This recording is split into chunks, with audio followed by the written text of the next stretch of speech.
신바람 사연 아파트, 오늘의 사연 시작하겠습니다. 안녕하세요. 혼자서 초등학교 다니는 딸 하나 키우고 있는 30대 후반 여자입니다. 제가 이혼하게 된 이야기를 하려고 이렇게 찾아왔어요. 원래는 결혼하고 나서도 아이 태어나기 전까지는 직장 생활을 하고 있었어요. 만삭의 몸으로도 계속 출근을 했었죠. 결혼하고 나니 남편이 다니던 회사 때려치고 아버님 돈으로 사업을 좀 해야겠다고 설레발을 치는 바람에 거의 3년 넘도록 남편이 벌어오는 수입이 없었거든요. 그래도 딱히 불만 가지려고 했던 적은 없어요. 애초에 맞벌이 생각하고 결혼했던 거고 반반 결혼하겠다 했는데도 전시댁에서 신혼집을 공동명의로 해줬거든요. 다만 제 출산일이 다가올 때쯤부터는 저도 걱정이 되었어요. 얼마 안 되는 제 월급, 생활비 쪼개가면서 어떻게 악착같이 모아놓은 돈이 있기는 했는데 그 돈으로 어떻게든 아끼고 버텨봐야 1년 겨우 넘길까 말까였거든요. 결혼 전에 시댁에서 집을 해주면서 제가 대신 결혼식 비용과 혼수를 다 하고도 제가 결혼 전에 모아놓은 돈 5천만 원이 비상금으로 있기는 있었어요. 처음부터 제가 반반 결혼하겠다고 했다 보니 남편도 그 돈의 존재를 알고 있었는데 그 돈은 미래에 태어날 우리 아이를 위해 쓰지 말고 아껴두자고 장기예금으로 묶어놓은 상황이었죠. 그래서 아무리 상황이 힘들어진다고 해도 그 돈을 쓰고 싶지는 않았어요. 그나마 다행이었던 건 전시아버지께서 이제 아이도 태어나서 아빠가 되는데 헛짓거리만 하고 다니는 아들 꼬락서니를 더 이상 두고 보지 못하겠다고 하신 덕분에 3년 가까이 돈 한 푼 벌지 못한 남편의 사업을 강제로 접게 만들어줬다는 거였어요.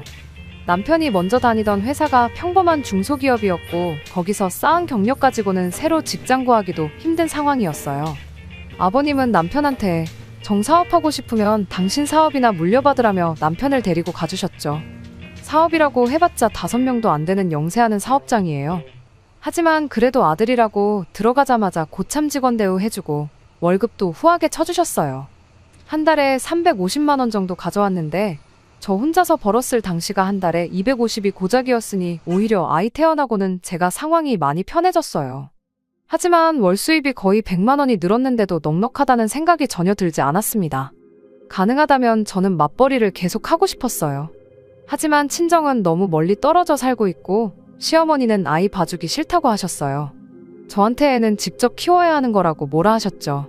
틀린 말도 아니었고 이미 남편이 아버님한테 큰 신세를 지고 있던 상황이었다 보니 아쉽지만 제 경력을 포기하고 저는 전업주부의 삶을 시작했어요. 아버님이 신경을 많이 써주신 덕분에 지출도 거의 없었습니다. 아버님이 개인카드를 남편한테 주셨는데 사적인 용도로 사용은 절대로 금지였지만 관리비나 생활비 같은 식비 외 필요한 것들에서 거의 다 쓸 수 있게 해주셨어요. 손주를 위해서 아버님이 큰 선심을 쓰셨던 거죠. 아무튼 그 덕에 지출이 거의 없다 보니 돈이 생각보다 훨씬 금방 모였습니다. 아이 키우면서 7년 동안 남편이 벌어오는 돈으로 거의 1억 2천 가까이 모았거든요. 맞벌이 유지하면서 제가 같이 벌었다면 훨씬 더 많은 돈을 모았겠지만 아이 키우고 살림하고 그러느라 여유가 없었습니다. 딸아이가 어린이집 갈 나이가 돼서 복직도 생각해보긴 했는데 경력 단절이 오래돼서 그런가 취직 자리 구하는 게 여간 힘든 게 아니었어요. 아무튼 남편이 자기 월급으로 벌어오는 돈이 어느 정도 모이기 시작하니 욕심이 나기 시작했나 봐요. 자기가 벌어온 돈으로 모은 게 결혼 전에 제가 모아놓았던 돈 5천만 원보다 액수가 많아지기 시작하니 경제권 이야기를 꺼내더군요. 원래 제가 외벌이 할 때야 외벌이였으니 돈 관리를 제가 했었고 아이 태어나고 남편이 아버님 사업장에 나가기 시작하면서부터는 또 제가 전업주부가 되었으니 돈 관리를 도맡아 하고 있었거든요. 그런데 남편이 제 돈 5천은 제가 알아서 관리하라고 하더니 자기가 벌어온 돈 관리는 자기가 직접 하고 싶다고 말을 해왔어요. 남편이 원래부터 사업 욕심이 있던 사람이다 보니 솔직히 내키지 않았습니다. 괜히 돈이 어느 정도 모이면 또 잘 다니고 있는 아버님 회사 그만두고 자기 사업 차리겠다고 설레발을 칠까 봐서 말이죠. 남편은 어차피 이제 아버지가 은퇴하시면 그 사업이 내 사업이 될 텐데 이제 와서 내가 무슨 사업을 하겠냐고 그럴 일 없다고 딱 잡아댔어요. 그래서 사업은 절대 안 하는 걸로 약속하고 통장도 제가 보여달라고 할 때마다 잔액을 확인시켜주기로 하고 그렇게 경제권을 남편한테 넘겼습니다. 아쉬운 게 없지는 않았어요. 원래는 남편이 저한테 용돈을 받았었는데 남편이 직접 관리하게 되니 자기 용돈부터 늘리더라고요. 그렇다 보니 돈 모이는 속도가 눈에 띄게 줄어들었죠. 제가 집에서 가사와 육아를 도맡아 하고 있긴 했지만 남편이 버는 돈이니 그걸 가지고 너무 뭐라고 하지는 않기로 했습니다. 또 제가 돈 관리할 적에는 워낙에 아끼고 아껴 쓰기도 했었으니 말이죠. 그래도 남편의 지출 내역은 어느 정도 알고 싶었습니다. 통장 내역을 확인시켜달라 했더니 용돈으로 쓰는 돈은 카드가 아니라 현금 인출분이 많았어요. 남편한테 이건 어디다 쓴 거냐고 물어봤지만 사업상 인맥 관리하느라 현금이 좀 필요하다며 대답을 얼버무렸죠. 대충 어디다 썼는지는 알 것 같아요. 아버님이 개인적인 용도 아니면 사용하지 말라고 카드를 주셨다고 했잖아요. 그런데도 사업주인 아버님 모르게 개인 돈으로, 그것도 현금으로 몇십만 원씩 쓰고 있는 걸 보면 뭐 용도가 뻔했죠. 대신 저도 더 캐묻지는 않았어요. 모르는 게 약이라는 말도 있고, 남편도 말하길 아버님이 보수적인 성격이라 사업을 더 키울 방법이 있는데도 불구하고 모르는 척 하고 계신다고. 그래서 자기가 지금부터라도 아버님 몰래 사업을 키워나갈 밑준비를 하는 거라고. 입에 침이 말라서 거품이 될 때까지 열심히 짓거리길래 한번 얼마나 잘하나 보자는 식이었어요. 아무튼 모아놓은 돈 까먹는 것도 아니고 어쨌든 적당히 만족할 만한 금액을 꾸준히 저축해주고 있는 모습을 보여줬었으니 그땐 저도 그 말을 믿었습니다. 그러던 중 제가 모아놓은 돈을 예금에만 묵혀두자니 문득 좀 아까운 거 아닌가 하는 생각이 들었어요. 그때가 막 코인이니 주식이니 엄청 열풍일 때였거든요. 저도 사실 결혼 전에 주식으로 조금 재미를 본 사람 중 한 명이에요. 그때는 뭘 알아서 한 게 아니고 친한 지인 중에 주식 열심히 하는 사람이 추천해주는 거 듣고 조금씩 투자해서 돈을 벌었던 적이 있었거든요. 나중에는 판이 커져서 결혼 전 30이 되기 전에 제 통장에 1억 원을 만들었던 적도 있었죠. 그래서 제가 반반 결혼하자고도 먼저 말했던 거고, 안 하게 되었어도 결혼식 비용에 혼수까지 다 마련하고도 5천만 원이나 남겨놓았던 거예요. 결혼 후에도 사실 계속 주식 투자를 하고 싶은 마음이 어느 정도 있었는데 막상 결혼하니 남편은 남편대로 돈 한 푼도 못 벌어오지, 내 돈으로 주식한다고 하면 남편이 나를 어떻게 생각할까 걱정도 되지 해서 그냥 그때부터 주식은 잊고 살았습니다. 하지만 이젠 남편이 제 돈 5천은 제 맘대로 굴려도 된다고 했으니, 그리고 전업주부 하면서 시간도 어느 정도 비었기 때문에 이참에 주식을 제대로 한번 공부해볼까 싶었습니다. 무엇보다 경력이 끊겨서 취직 못하는 아쉬움에 대한 보상심리도 컸던 것 같아요. 7년에 1억 2천이면 꽤나 잘 모은 편이라고 생각하지만 날이 갈수록 서울 집값이 상승하는데 적어도 우리 부부 노후자금 빼고도 우리 딸 결혼할 때 뭐라도 하나 해줄 돈은 있어야 하지 않겠나 싶더라고요. 아이 학교 보내고 집안일 다 끝내놓고 나면 시간이 꽤나 남는 편이라서 제 나름대로 관련 인터넷 강의도 찾아보고 책도 사고 열심히 머리 싸매고 공부를 했죠. 그렇게 한두 달 정도는 모의 투자도 해보면서 감을 되찾기 시작했고, 저한테 운뿐만 아니라 실력도 따라준다는 확신이 생기는 그날의 5천만 원 전부를 가지고 주식을 시작했습니다. 당시 남편한테도 제가 주식을 시작할 거라는 말도 했었어요. 제가 관심 있어 하던 투자 종목 몇 개도 설명해줬죠. 혹시나 안 좋게 생각할까봐 미리 말한 것이기도 하지만 허락을 구하는 게 아니라 제 미래 계획을 설명해줬던 거죠. 어느 정도 자신도 있었고 남편도 이제 자기 돈을 따로 관리를 하고 있었으니 관심 있으면 내가 정한 종목에 같이 한번 투자를 해보겠냐고 물어봤습니다. 그때 남편은 콧방귀를 뀌며 아줌마가 주식은 무슨 주식이냐고 비웃었어요. 옆집 아줌마가 주식을 사면 그때는 돈을 빼야 한다는 말도 못 들어봤냐고, 개나 소나 주식해서 돈 번다니까 눈이 혹했나 본데 괜히 있는 돈 날리지 말고 은행에 고이 모셔두라는 소리를 하더라고요. 투자에 100% 확신이 있을 수는 없죠. 공격적인 투자보다 안전한 은행 예금이 좋다는 남편을 말릴 생각은 없었지만 말 한번 참 서운하게 한다 싶었습니다. 하지만 그런 남편의 생각과는 다르게 결과가 참 좋았습니다. 5천만 원으로 시작한 제 돈이 반년도 안 돼서 7천만 원으로 불어났거든요. 5천만 원으로 시작했으니 본전은 다시 예금에 묶어두고 이제 그 2천만 원만 굴려볼까 그런 생각을 하던 찰나에 또 몇 가지 종목을 보니까 확신이 생기는 게 있어서 반대로 그 2천만 원을 예금해 놓고 원래 시작했던 원금 5천을 굴려야겠다는 생각이 들었어요. 반년 만에 2천만 원 만들어낸 자신감 때문에 그랬나 괜히 용기가 생기더라고요. 잃어봤자 절반이다. 2천만 원은 아예 벌었던 적도 없는 돈이라고 생각하자 다짐하고 나름 리스크 관리도 했습니다. 그런데 제 확신은 보기 좋게 빗나가고 말았죠. 찔끔찔끔 올라가던 주식이 다음날 아침에 아이 학교 보내고 집안일 마치고 나서 점심때쯤 확인해봤더니 한 번에 10%가 빠졌더라고요.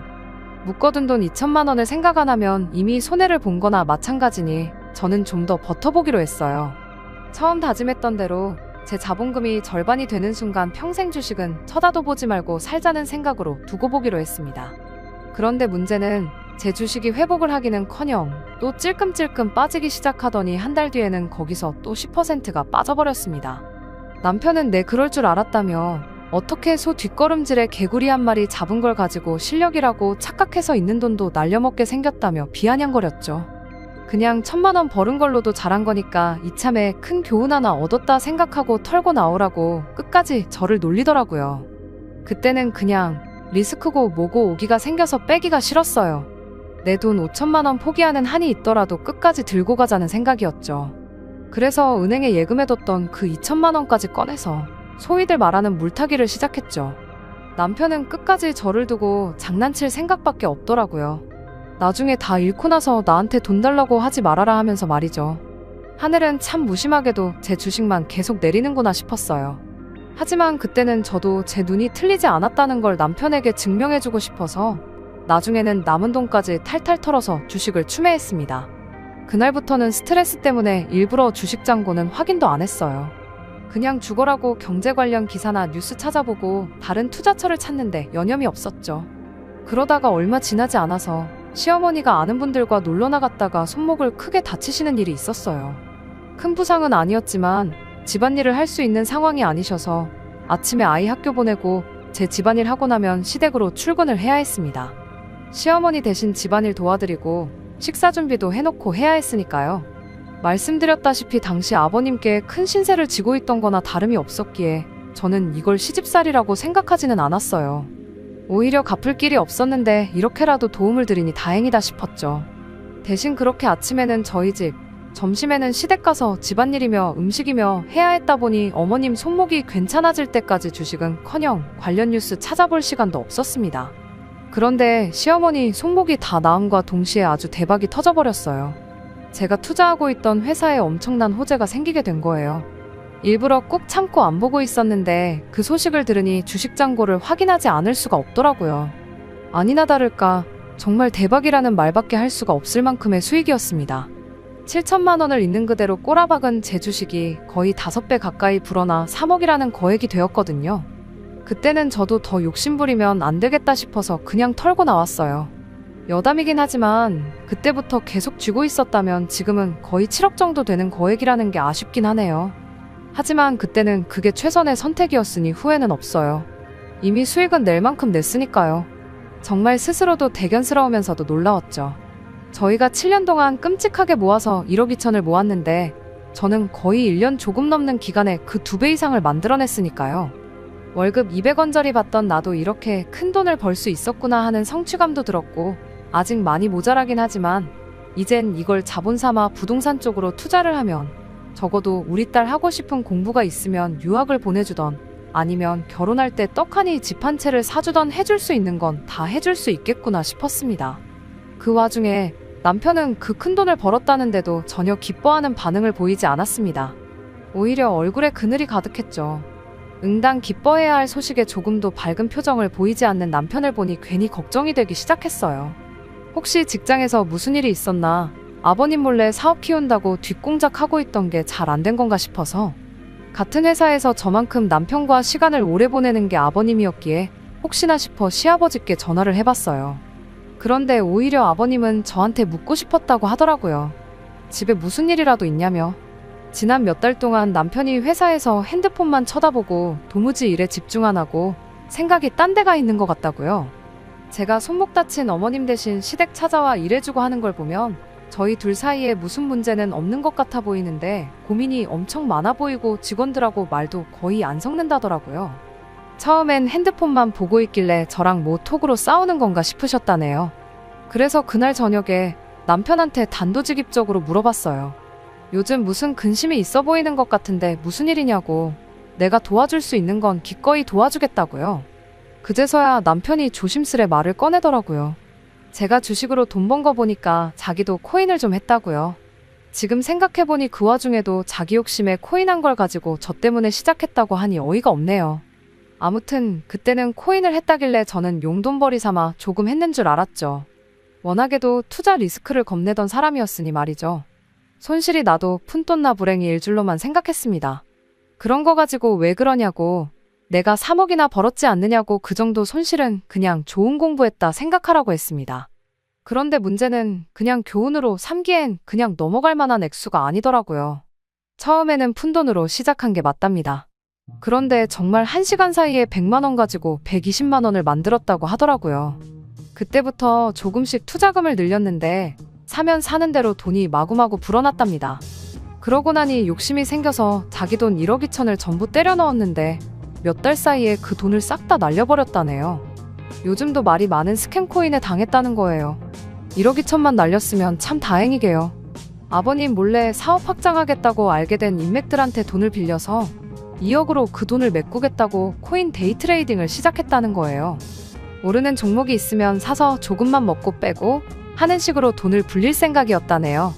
시작했을 때 돈을 그렇게 벌었으니 하루에 1%만 벌어도 2달이면 손실을 다 메꾸겠다 싶었답니다. 그래서 그동안 회사에서 핸드폰만 죽어라고 쳐다보고 있었던 거죠. 그런데 그렇게 하루에 1%씩 돈을 벌 방법이 있으면 세상에 돈 없는 사람이 어디 있겠어요. 결국 지금 그 돈마저 반타작이 나서 1억 조금 안 되게 남아있다는 거예요. 저희 돈 1억 2천 날린 건 둘째치고 거기에 빚까지 1억 손실이 생겼으니 남편 입장에선 하루하루가 소위 똥줄 타는 상황이었던 거죠. 제가 도와준다고 했으니 이실 찍고 하는 거라면서 지금이라도 1억 남아있는 거 뺄 테니 저보고 1억을 메꿔달라고 뻔뻔하게 부탁을 해오더군요. 그 말을 듣는데 정말이지 하늘이 무너지는 느낌이라는 말을 이때 쓰는 거구나 싶더라고요. 제가 3억을 벌면 뭐해요.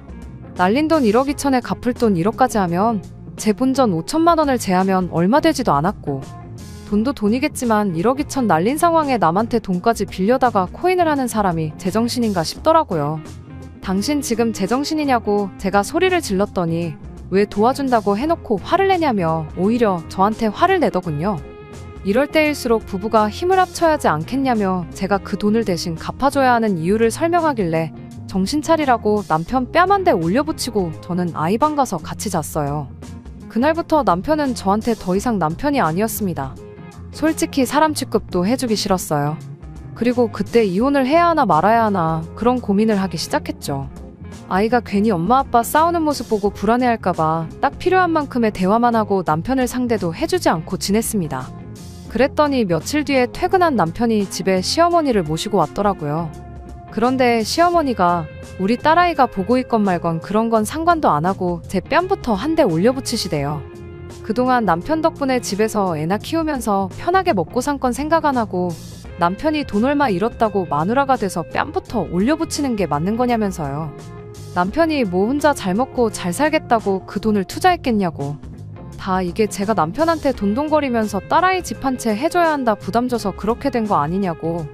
이제는 시어머니까지 이 문제를 제 탓으로 몰고 갔습니다. 시아버지 이야기까지 꺼내면서요. 아버님 사업이 뭐 시작했을 때부터 잘 된 줄 아냐고. 다 사람 삶에 우여곡절이 있는 거고 그걸 부부가 같이 견뎌냈으니까 지금 이렇게 잘 살고 있는 거라고 하면서 인생에 큰 교훈 얻었다고 생각하고 날려먹은 남편 돈 1억 2천은 그냥 없던 돈인 셈 칠하시더군요. 그리고 저도 주식 같은 거 이제 그만하랍니다. 돈 몇 푼 가지고 그렇게 유세를 떠니까 남편한테 큰 소리 치는 거 아니냐고. 유세 부리려고 돈 버는 거면 그딴 돈 필요 없으니까 괜히 남편 기죽게 만들어서 될 일도 안 되게 만들지 말고 여태껏 한 대로 남편을 떠받들고 살라더군요. 불과 얼마 전까지 손목 때문에 고생하는 시어머니 도와드린다고 제가 시댁에 들락날락 했을 때만 해도 너 같은 며느리 세상에 또 없다며 저한테 고맙다고 하시던 분이 맞나 싶더라고요. 그런데 듣다 보니 뭔가 이상하더라고요. 처음 싸움의 발단이 남편이 코인을 해서 1억 2천을 날린 것도 문제지만 사실 더 큰 문제는 그걸 2억이라는 거액의 빚까지 져가며 했다는 데 있었거든요. 그런데 자꾸 그 빚 이야기는 빼놓고 1억 2천 없던 돈인 셈 치라고만 말을 하시길래 제가 어머님한테 한마디 물어봤어요. 남편이 저 몰래 2억 빚까지 만들어서 거기서 1억 날린 것도 갚아달라는데 그건 알고 계시냐고요. 시어머니는 제 말을 듣더니 흠칫하고 놀라더라고요. 반응을 보아하니 남편이 자기 유리하게 저한테 뺨 맞은 이야기만 했던 것 같고 정작 중요한 사실은 말을 안 했던 거죠. 하지만 당황한 것도 잠시 시어머니는 돈보다는 사람이 우선이라며 어차피 앞으로 남편이 아버님 사업 물려받게 되면 돈도 지금보다 더 많이 벌어올 거 모르냐고 저한테 다시 큰 소리를 치더군요. 그때 이제 제가 무슨 소리를 한들 이 집에 내 편은 없구나 싶었어요. 제가 시어머니 다쳤을 때 잘한 것도 어떻게 보면 남편 덕에 제가 편하게 먹고 사는 거니 그 정도는 당연히 해야 하는 거라 생각하셨던 거고, 고맙다는 말도 제가 남편 기 살려줄 때나 인사치레로 해주는 거였구나 싶더라고요. 그래서 저도 그동안 고민만 하고 있던 말을 입 밖에 꺼내줬어요. 남편이 기 안 죽고 당당하게 살아갈 수 있도록 제가 이혼해주겠다고요. 시어머니는 제 이혼 이야기를 듣고도 아주 이젠 할 게 없어서 이혼 가지고 시험이 협박질을 하냐며 이혼할 테면 하라고 큰 소리를 치시더라고요. 이혼하지 말라고 허락 안 해줘도 할 생각이었다고, 남편 앞으로 생긴 빚 1억은 어떻게 한번 잘 갚아보시라 말하고 했더니 그제서야 시어머니도 남편도 제가 진심이라는 걸 알게 된 건지 갑자기 조용해지더라고요. 그러지 말고 온 가족이 머리를 맞대고 좋은 방법을 찾아보자면서요. 뭐 별거 있나요? 주식으로 돈 편하게 벌었으니 그 돈으로 갚아줘라, 그딴 소리나 하겠거니 싶어서 차키만 뺏어서 친정으로 향했습니다. 애 학교는 보내야 하니까 차는 가져가겠다 하니 아무 말도 못하더라고요. 제가 기어이 아이 데리고 친정으로 향하고 나니 그때부터 시어머니한테 전화기에 불이 날 정도로 연락이 왔어요. 그제서야 시어머니도 현실을 깨달으신 것 같더라고요. 하지만 저는 아랑곳하지 않고 선언한 대로 이혼 서류 작성해서 집으로 보내고 착실히 이혼 준비를 시작했지요. 나중에 가서는 시어머니가 양육권 가지고 앞으로 애는 볼 생각 말라고 생트집까지 잡았는데, 막상 이혼이 확실시되니까 남편도 현실을 깨달은 건지 아무 말 없이 양육권을 저에게 넘겼네요. 제일 걱정했던 게 아무래도 재산 분할이었어요. 이혼은 이혼대로 하는데 제 돈은 돈대로 줘야 할까 봐서요. 그 돈이면 남편 빚은 갚을 수 있었을 테니 말이에요. 그런데 혼인기간도 길었고 또 제가 외벌이로 신혼 초기에 돈을 벌어왔던 점, 그리고 가사와 육아를 저 혼자 도맡아 했던 거에 더불어 그간 모아놓은 돈을 남편이 전부 날려먹은 것까지 전부 기여도가 참작이 되어서 시아버지가 사준 집이었지만 집 또한 재산분할 대상에 포함되는 바람에 제 걱정과는 다르게 저한테는 되려 이득이었어요. 얼마 전에 시아버지한테 연락이 왔었습니다. 남편 빚은 집 팔아 갚았고 당신이 땡전 한 푼 도와주지 않았다고요. 그리고 저렇게 정신머리 없는 놈한테 당신 사업을 물려줄 생각이 싹 사라졌다며 사업장에서 남편을 쫓아내셨다네요. 아버님 몰래 뒤에서 사업 확장해본다고 이 사람 저 사람 만나고 다니며 접대하러 다닌 것도 아버님 딴에는 건방지고 기분 나빠서 절대 남편을 다시 쓰지 않을 계획이라는 말까지 해주셨어요. 그래도 집 팔아 빚 갚고 남은 돈은 도로 가져가지 않으셨답니다. 그래도 하나뿐인 자식이니 이해는 갔어요. 사업 욕심이 있는 녀석이니 이번 일로 정신 차렸거든 뭐라도 하지 않겠냐는 기대를 하시네요. 저야 뭐 이혼까지 한마당에 거기서 싫은 소리 하고 싶지도 않았고 그냥 잘 됐으면 좋겠네요 하고 대답해줬습니다. 통화 말미에는 아버님이 저한테 미안하다고 사과까지 해주셨어요. 자식 교육 제대로 못한 것도 미안하고 저같이 좋은 며느리를 어디서 또 얻겠냐며 그것도 아쉽다고 하시더라고요.